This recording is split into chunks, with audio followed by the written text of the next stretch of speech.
All right, so welcome to the AI for Literature Review webinar. I'm Christina Quinn, Director of CSU Rights, and I'm joined here with Kimmy Conroe, who is the Assistant Director from CSU Rights. And we're going to share a little bit about CSU Rights and then, of course, move into talking about AI programs. So next slide, please. So this is our kind of schedule, that chunk of talking about CSU rights. There are a couple events and things that are upcoming that we want to get on your radar and just point out. We'll talk about the nature of literature reviews just briefly, what they do and why they're important, and then we'll move on to this kind of like actually move to using AI programs, and then we'll move on to kind of AI slop after that. And then, of course, at the end, we'll open it up for crowdsourced knowledge and conversation. Next slide, please. And so let's just talk a little bit about the nature of literature reviews. Ultimately, I'd like for you to think about literature reviews as connectors. These are connections. We often think about it as like gathering and then processing, and there's this kind of complicated kind of relationship that we have, I think, with the literature in the field, in part because if it's a connection or a conversation that's ongoing, it's one that is asynchronous. It's not happening at the time that you're sitting down to read, understand, and write or gather, right, your literature. But what it does do is through an asynchronous series of you having multiple interactions and iterations and connections to documents and reading in the field, and then your own work and being able to write about what others have said in the field about that topic, it allows for you then to create this kind of connection more broadly through writing and through the written text. Ultimately, you're going to be looking at what's already been explored and understood in your field, what still needs to be researched and studied. You're going to be connecting to other people in your field who are interested in the same topics as you are. So I recommend that at the moment, at least when you're writing it out, not just when you're gathering it, but when you're writing, that you be generous with those folks. Sometimes literature reviews have been places, depending on the field, for people to take jabs at one another, but these are at least the people who are interested in the same topic and area that you have. So being generous is always helpful. It also connects you to the history of ideas within your field so that you can understand kind of the breadth and depth of the field that you're working in. These are a version of your, I would call, academic ancestors, or kind of the people, your legacy. So it's really, really important for us to know how it is that our ideas are coming forward and how it is that we've been shaped, how our ideas have been shaped. And then it helps us connect at the moment when we're writing and putting our own literature reviews out there to research and scholarship that's going to be done in the future by our colleagues and other people who are interested in the topic as we are. All right, next slide, please. And then the last thing, just on the nature of literature reviews, is that there are multiple types of reviews. And so Kimmy and I are not going to be talking about the types of reviews in this one. We did do a talk last week on the literature review and reading for it, and we talked a little bit more about types of reviews there.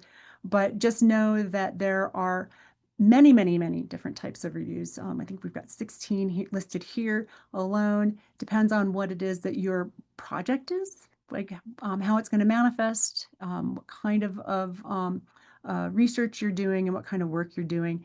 And so your literature review ultimately will align with your research objectives and with the genre and what it is that you're publishing. All right, so next slide, please. All right, now Kimmy and I are going to talk about some programs for literature reviews. This is space that is still a bit wild, wild westy, and there's a lot of interest in generating new AI programs and supports. We're going to be going over those that are listed here, but just know that this is not an exhaustive list, that there are other options out there. And those of you in the room, you might be using something else, and it'd be really good in the conversation portion of the webinar for us to be able to talk about what you're using and what you're finding as efficient or helpful. Next slide, please. All right, Kimmy. All right. So I'm going to walk through a couple of these programs, but first I want to point out some of the common key features that they will offer you.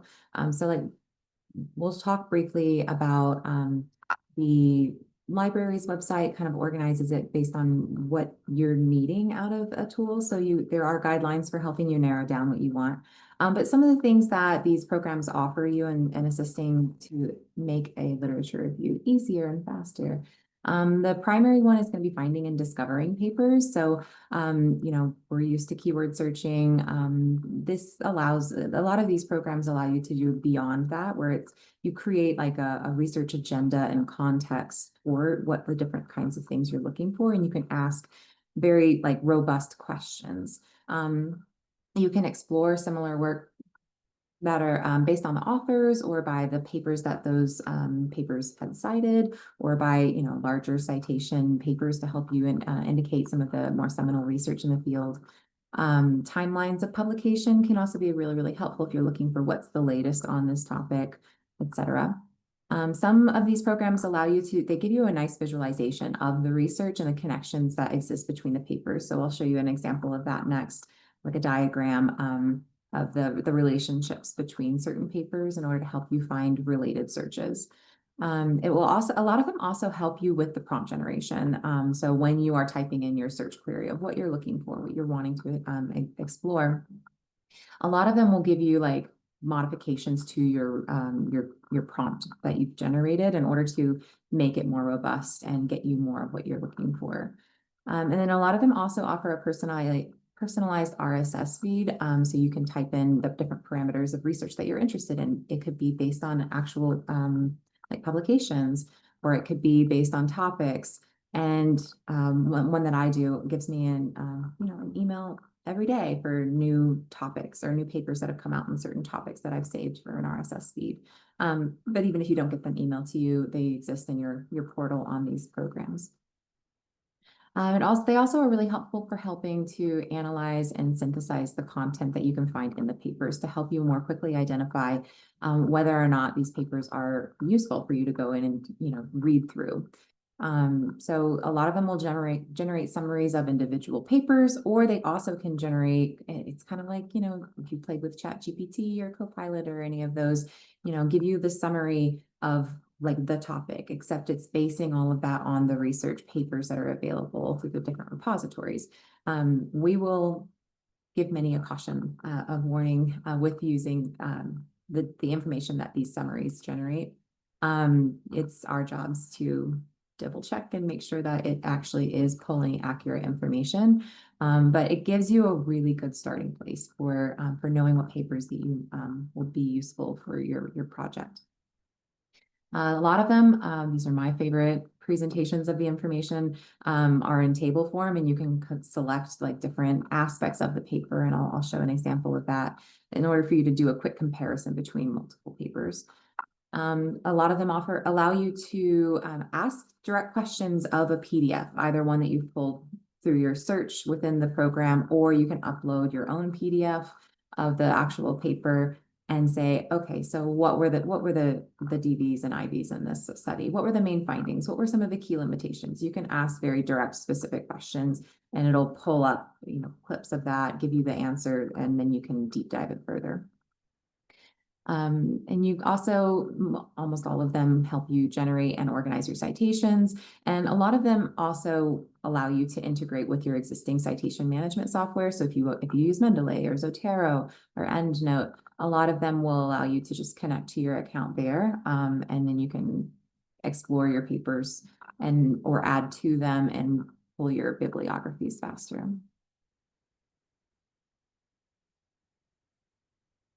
And Christina, do you want to talk about the review tools through our library? Sure. I just want to give a shout out to what we have at CSU Libraries. They have an AI literacy page. It's a guide, and it has sections within it where they introduce you to AI literacy, prompt engineering, and then they have a section on researching with AI. And they have a list of AI literature tools, kind of like what Kimmy was talking about, where you can kind of identify what are some of the ways that you would want to be using a tool, and you can look and see which one is going to be probably the best one for you. And so just take a look at that resource. Next slide. I think there's one more, I think, on that. Yep. And so that when to use it. And so I love that they tell you like ask exploratory research questions. So if you're still kind of getting a sense of your topic, right, and kind of understanding, you get an initial list of a summary of multiple articles that answer a specific question. And it also tells you about the cost. And so some of these, as Kimmy mentioned, have a cost to them. CSU does not supplement for those, and so these would be something that you would want to account for. And a number of the free versions are they're hobbled in various ways, but we'll talk a little bit more about that in a moment. All right. Thanks, Kimmy.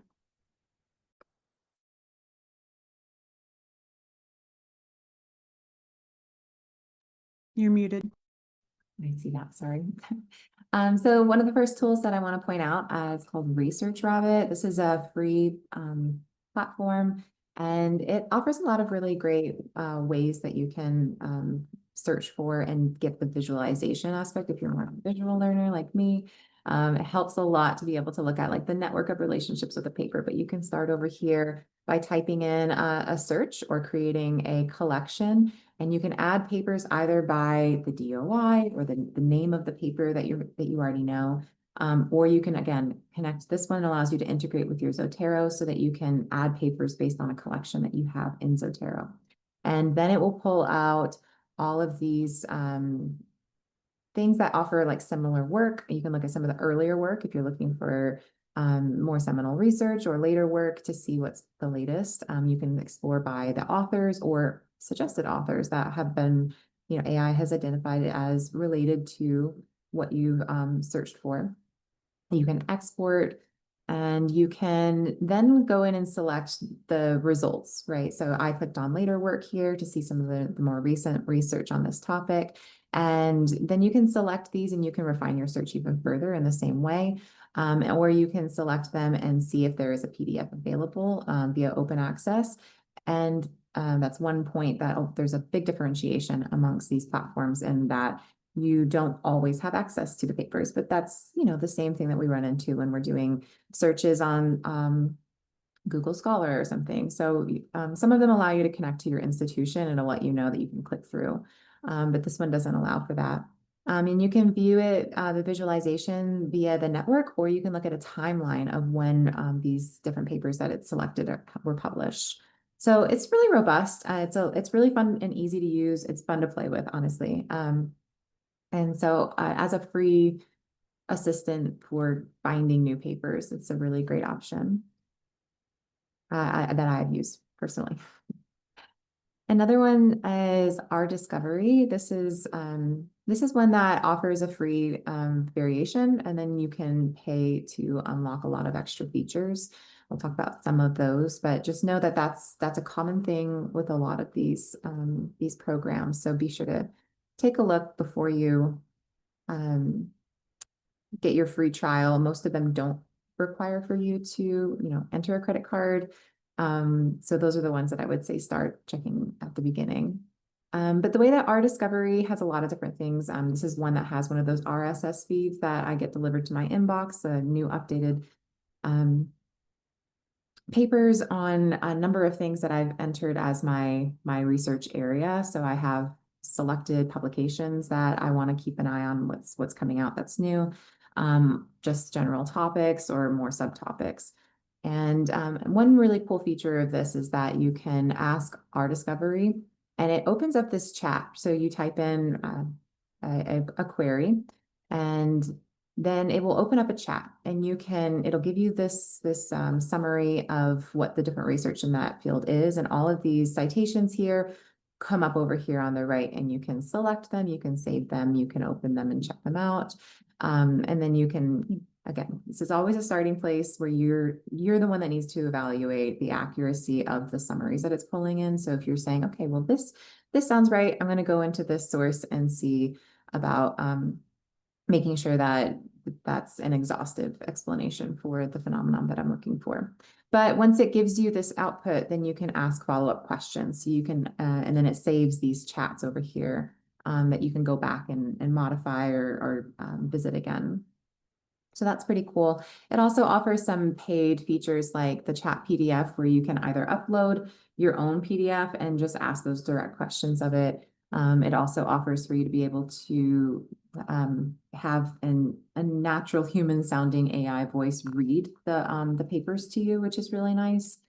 Um, and this is, once I selected one of those papers that came up from that last selection, you can export your citations, you can cite from it, you can save it to your own collections. It also offers a similar literature map to what Research Rabbit was offering, just not quite as robust. Gives you a list of similar papers, so it's a really good like jump start for looking for those useful papers. And this is one of the paid features as well, where you can take notes right here and it will automatically cite your papers for you and generate a bibliography that you can export. So it's kind of like you can start, they highlight it as something that you can start writing your paper while you're taking your notes, right? So that's our discovery. Another one is SciSpace.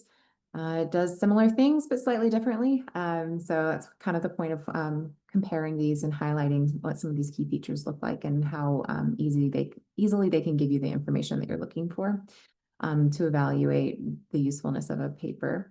So if I type in this search up here, you can see this one helps you with the assisted prompt generation. So you can refine your search in different ways and get better results based on a more pointed search query. When I type that in, here's what it spits out is a quick summary of the top 5 papers. And so you get to go and evaluate what criteria did they use to determine the top 5 papers. You can look through different sources down here, and these are the ones that it's pulled in. And this is one of my favorite parts of this style of output is that you can select over here on the right which columns you want to be able to compare different aspects of the paper. I like the TLDR, stands for too long, didn't read. So it gives you a quick summary or an overview. You can compare your methodologies. You can compare research gaps in future research, all kinds of different things that you can, select all of these, and then you can export the results into a table in either Excel or a PDF. So that's really helpful for like quickly comparing different papers, and especially if you put them in with papers that you're already familiar with, it helps give you a nice holistic view of the some of the options that it will provide for future research. And so I'm going to pass it back to Christina. She's going to talk about elicit. And on the initial page introduction for this section of our presentation, Semantic Scholar was also on there. And I just want to highlight that Semantic Scholar is the backbone of elicit. Elicit is one of those primarily paid, I believe, programs, but you can use like their powerhouse of their search engine for free at Semantic Scholar. So I'll pass it over to you, Christina. Thank you. Thank you, Kimmy. Yep. So elicit, it's very similar to what it is that what Kimmy's already been describing in some of the other review programs. But elicit's interesting in that I think it does a fabulous job with helping you refine your prompt. And in that sense, helping you really refine some of your research questions. So if you are early stages and you're trying to figure out like, what is it that I'm really looking for and how specific you can use it multiple times in various ways and continue to refine your questions. So I think that in that sense, you get some feedback and it'll let you know if you are too general to be pulling much that's of use. Next slide, please. Just as a reminder, there are a number of these where there's a cost, and notice that with the free version, you don't get the full data extraction. I think you get 10 papers. That's all they'll pull for you. But with the pro version, it'll extract from 200 PDFs per month. And so the paid version is much more robust. And I have found the tool itself modestly helpful on the free version. I know that I've heard from other folks in writing retreats who have been putting together literature reviews using elicit specifically. And I know that it takes multiple searches, and this is with any of the tools, by the way, multiple searches, different angles, slightly different questions, but also then kind of refining and refining how it is that you're working with the software. So it can take a longer time than we might anticipate just to figure out how to use the tool well, and if we need to be purchasing the paid pro version, which is what one of the people I'm specifically thinking about wound up having to do. All right, next slide, please. I wanted to chime in really Oh, fast, that I have found that if you do find one of these programs that you do want to invest in the paid version, they offer discounts for students, but they offer really, really great ones around certain holidays like Black Friday or Labor Day sales. So that was Our Discovery was one that I bought the subscription for on Black Friday sale for probably $20 for the annual, whereas it would have been over $100 for any other time. So if you find yeah, one that you want, definitely take advantage of sales. good point. Thank you. Yeah, and so this is just an example of their interface and a report. And so you can you can gather the papers, screen the papers, extract data from the papers, and you generate a report. Um, there, I would say that my experience with it has been modestly helpful. I found other programs of greater use, but I think Elicit, if you play with it, it's really, really good at being able to help you at least refine what it is that you're looking for. Next slide, please. Perplexity is one of the newer players on the block. It's not listed as far as I know in the CSU library guide, but it is listed as one of the top um, lit review platforms out there. I think it's used largely in corporate areas for looking at research and development research. So in trying it out, just note that they do ask you if you are with an educational system, and if you are, you can verify as a student or as an educator, and you have access a 12-month free trial, which is helpful. I just was trying it out a couple of days ago for this presentation, just to kind of get a sense of what it is that it could do. And so I asked it to help identify scholarly articles that I wanted an annotated bibliography. I'm looking for a particular time frame on a particular topic. So notice that in the prompting, I'm being very specific and asking it for what I'm looking for.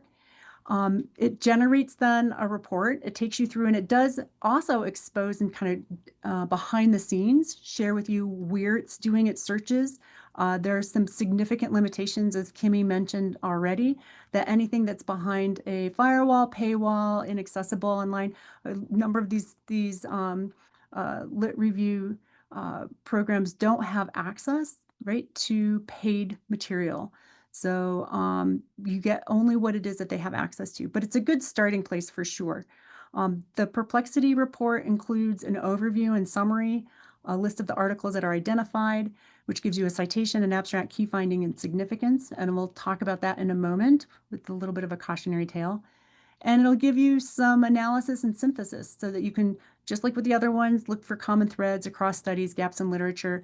Unlike giving you a crosswalk where you can pull and kind of see how they stack up literally against one another, this one gives you it in a report style so that you're reading through text. Next slide, please. So this is my cautionary tale. I asked about a topic that I've already written and published on for a couple of different papers. And it did pull one of the papers, which is always just, you have a moment of thrill, right? You're like, oh, hey, that's my name right there. So this is a paper that I published with Carol Willis, who's the director of cell and molecular biology.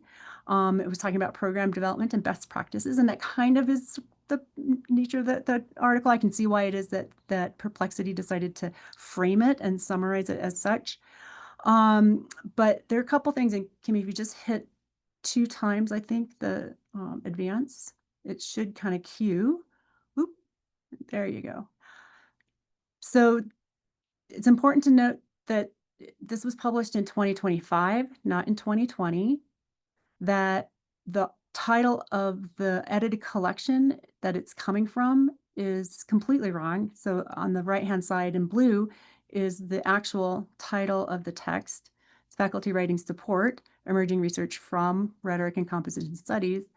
And this gives the title as Faculty Writing, Collaborations, Communities, and Cross-Pollinations, which is a nice title, but it's not the title of the paper. Next slide, please. So just in looking at a couple different things, so I was able to, because I know this document really well, because I wrote it, co-wrote it with Carol, that this citation or this abstract is modestly accurate. And what's interesting also is that the nature of this publication was an argument within the field rooted in original research, but we didn't share key findings in this way.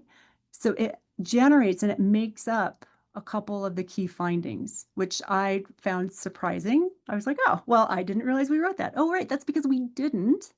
And the significance, I would totally agree with the significance. I think we state that. But I just wanted to point out that once you start reading through and you kind of start to get to, you've pulled out key sources, things that you know are going to be of interest that you want to spend some time with, really do spend some time with them so that you can understand where it is that your knowledge and understanding about this document lies, and where it is that the program has pulled something together, but may have missed some of the details that you would need to be accurate and precise with in your own writing and your own review. Next slide, please. So that brings us to responsible use.